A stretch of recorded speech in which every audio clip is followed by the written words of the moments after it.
And finding, like I said, a professional or someone that's able to support our situation can really benefit us, right? So progress looks smaller, slower, or even slightly different, but like I said, it still counts. We gotta take that in consideration. This is us, right? As long as we're able to facilitate progress, that's all that matters. We're not focusing on that perfection, right? So working on your current capacity is more effective than fighting against it. Like I said, be compassionate, understand your capacity, understand your limitations. Things have changed. The old you is doing what things were the way it was back then. However, we gotta be able to understand and be more focused in the present, right? That relieves us being more anxious in regards to what's going to be happening for the future, or being depressed and kind of lingering on the past, right? We're able to kind of just be, present and getting away from that kind of that sense of thinking, right? I really want us to take that in consideration, right? So it's not about trying harder and pushing ourselves through and trying to work towards that burnout, right? It's about taking care of ourselves and being present and kind of, facilitating our needs right now.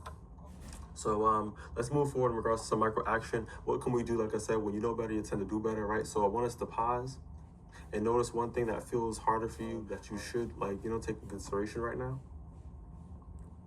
Be more intuitive. Think about what's really going on. Right? Like I said, get away from distractions sometimes. It's good to be around people and stuff like that, but at the same time too, we have to kind of know what's going on with ourselves, so we're able to work towards, like I said, our personal development, so we're able to improve our ways or get the results that we anticipate in life, right? So name one thing that you might be putting underneath, like fatigue, overwhelm, anxiety, low mood, right? What's really going on with you?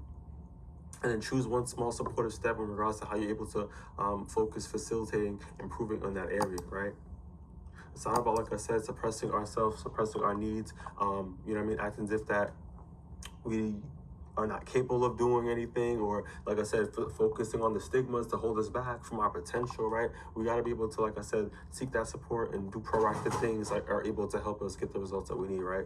So understanding your struggle is more helpful than judging it. Like I said, you don't have to judge yourself with that rumination, these negative thoughts and these words, right?